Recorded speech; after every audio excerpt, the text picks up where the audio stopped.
ಒಬ್ಬ opposition leader. ಅವನನ್ನ ಅಧಿಕಾರದಿಂದ ಕೆಳಗಿಳಿಸೋನು ಆದಿಕೇಶವ. ಈಗ ಆ ಅಪೋಸಿಷನ್ ಲೀಡರ್ ಆದಿಕೇಶವನ ವಿರುದ್ಧ ಸೇಡನ್ನ ತೀರ್ಸ್ಕೋಬೇಕು. ಅದಕ್ಕಾಗಿ ಅವನು ಕರೆಯೋದು ಅಜಯ್ ಮಾರ್ಕಂಡಯ್ಯ. ಇದೇ ತರ 5 ಹಿಡನ್ ಡೀಟೇಲ್ಸ್ ಗಳು ಟ್ರೇಲರ್ ನಲ್ಲಿದೆ. ವಿಡಿಯೋನ ಪೂರ್ತಿಯಾಗಿ ನೋಡಿ. ನೀವೇನಾದ್ರೂ ಕಿಚ್ಚ ಸುದೀಪ್ ಅವರ ಫ್ಯಾನ್ ಆಗಿದ್ರೆ ನಮ್ಮ ಚಾನೆಲ್ ಅನ್ನ ಸಬ್ಸ್ಕ್ರೈಬ್ ಮಾಡ್ಕೊಳ್ಳಿ. ನೋಡೋಣ ಎಷ್ಟು ಜನ ಸುದೀಪ್ ಅವರ ಫ್ಯಾನ್ ಇದ್ದೀರಾ ಅಂತ. ನೀನ್ ಯಾರು ಅಂತ ನನಗ್ ಗೊತ್ತೋ, ನಾನ್ ಯಾರು ಅಂತ ನಿನಗ್ ಗೊತ್ತಾ? ಅದೇ ತಾನೇ ಸ್ಕ್ರೀನ್ ಪ್ಲೇ. ಹೆಂಗೆ? ಕೊನೆ ಪಾಯಿಂಟ್ ತುಂಬಾನೇ ಇಂಪಾರ್ಟೆಂಟ್, ಅದನ್ನ ಮಾತ್ರ ಮಿಸ್ ಮಾಡ್ಕೋಬೇಡಿ. ಅಶೋಕ್ ನಗರ ಲಿಮಿಟ್ ಅಲ್ಲಿ 5 ಜನ ಮಕ್ಕಳು, ಜೆ.ಕೆ. ನಗರ ಲಿಮಿಟ್ ಅಲ್ಲಿ 8 ಜನ ಮಕ್ಕಳು, ಕೃಷ್ಣನಗರ ಲಿಮಿಟ್ ಅಲ್ಲಿ 6 ಜನ ಮಕ್ಕಳು, ಟೋಟಲ್ ಆಗಿ 18 ಮಕ್ಕಳು ಕಾಣೆಯಾಗಿದ್ದಾರೆ. ಆದಿಕೇಶವ ಅನ್ನೋನು ಸಿಎಂ ಅವರ ಮಗ ಅನ್ಸತ್ತೆ. ಸಿಎಂ ತೀರ್ಕೊಂಡ ನಂತರ ಸಿಎಂ ಕುರ್ಚಿ ಮೇಲೆ ಇವನ ಕಣ್ ಬೀಳತ್ತೆ. ಆದ್ರೆ ಇವನು ಸಿಎಂ ಆಗೋದನ್ನ ತಪ್ಸೋದು ಈ ನ್ಯೂಸ್. ಟಿವಿಲಿ ಬರ್ತಾ ಇರೋ ನ್ಯೂಸ್ ಅನ್ನ ಕರೆಕ್ಟ್ ಆಗಿ ಗಮನಿಸಿ. 18 ಮಕ್ಕಳನ್ನ ಹುಡ್ಕೋದಿಕ್ಕೆ ಅಂತ ಒಂದು ತಂಡನ ರಚನೆ ಮಾಡಿದ್ದಾರೆ. ಆ ತಂಡದ ಹೆಡ್ ಇವ್ರು.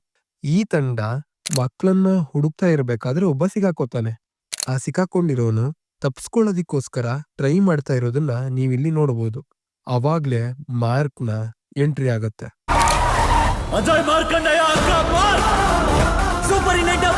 ಮೋಸ್ಟ್ಲಿ ಸಿಕ್ಕಾಕೊಂಡಿರೋನು ಅಮಾಯಕ ಅನ್ಸತ್ತೆ.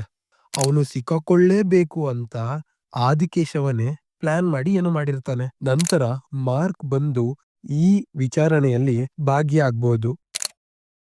ಆದಿಕೇಶವ ಸಿಎಂ ಆಗ್ಬೇಕು ಅಂದ್ರೆ, ಅವನು ಅಧಿಕಾರನ ದಕ್ಕಿಸ್ಕೊಳ್ಳೇಬೇಕು ಅಂದ್ರೆ ಈ ಕೇಸಲ್ಲಿ ಅವನ ಹೆಸರು ಬರಬಾರ್ದು. ಅವನ ಹೆಸರು ಬರಬಾರ್ದು ಅಂದ್ರೆ ಅಜಯ್ ಮಾರ್ಕಂಡಯ್ಯ ಆಕ ಮಾರ್ಕ್ ಸಾಯ್ಲೇಬೇಕು. ಅದಕ್ಕೆ ಮಾರ್ಕ್ ಅನ್ನ ಸಾಯಿಸೋ ಟಾಸ್ಕ್ ಅನ್ನ ಸ್ಟೀಫನ್ಗೆ ಕೊಡ್ತಾನೆ. ನೀವಿಲ್ಲಿ ನಂಬರ್ ಪ್ಲೇಟ್ ಅನ್ನ ನೋಡ್ತಾ ಇದ್ರೆ KA-19 ಅಂತ ಇದೆ. ಮೋಸ್ಟ್ಲಿ ಸ್ಟೋರಿ ಬೆಂಗಳೂರಿಂದ ಹಿಡಿದು ಮಂಗಳೂರು ತನಕ ಟ್ರಾವೆಲ್ ಆಗತ್ತೆ. ಕಿಡ್ನಾಪ್ ಆಗಿರೋ ಮಕ್ಕಳನ್ನ ಸಾಯಿಸ್ಬಿಟ್ಟು ಆದಿಕೇಶವನ ಕಡೆಯವರು ಆರ್ಗನ್ ಗಳನ್ನ ಸಮುದ್ರ ಮಾರ್ಗದ ಮೂಲಕ ಬೇರೆ ದೇಶಕ್ಕೆ ಕಳಿಸುವಂತಹ ಪ್ಲಾನ್ ಆಗಿರಬಹುದು. ಇವಾಗ ಮಕ್ಕಳನ್ನ ಕರ್ಕೊಂಬರೋದಿಕ್ಕೆ ಮಾರ್ಕ್ಗೆ ಇರೋದು 18 ಗಂಟೆ.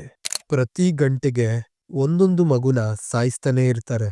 ಸಾಯಿಸ್ತಾ ಇರೋದು ಆದಿಕೇಶವನ ಕಡೆಯವರ ಅಥವಾ ಆಪೋಸಿಷನ್ ಅವರ ಪ್ಲಾನ್ ಮಾಡಿ ಈ ತರ ಮಾಡ್ತಾ ಇದ್ದಾರಾ, ಅಥವಾ ಇವೆಲ್ಲವನ್ನ ಮಾಡ್ತಾ ಇರೋದು ಒಬ್ಬ ಸೀರಿಯಲ್ ಕಿಲ್ಲರ್ ಅನ್ನೋದನ್ನ ನಾವು ಮೂವಿಲೇ ನೋಡಿ ತಿಳ್ಕೋಬೇಕು. ಇವಿಷ್ಟು ನನಗೆ ಕಾಣಿಸಿರೋ ಡೀಟೇಲ್ಸ್ಗಳು. ನೀವೇನಾದ್ರೂ ಗಮನಿಸಿದ್ರೆ ಅದನ್ನು ಕಮೆಂಟ್ ಮಾಡಿ. ಮಾರ್ಕ್ ಮೂವಿ ರಿವ್ಯೂ ಬೇಕು ಅಂದ್ರೂ ರಿವ್ಯೂ ಅಂತ ಕಮೆಂಟ್ ಮಾಡಿ. ನೆಕ್ಸ್ಟ್ ವಿಡಿಯೋಲಿ ಮಾತಾಡೋಣ.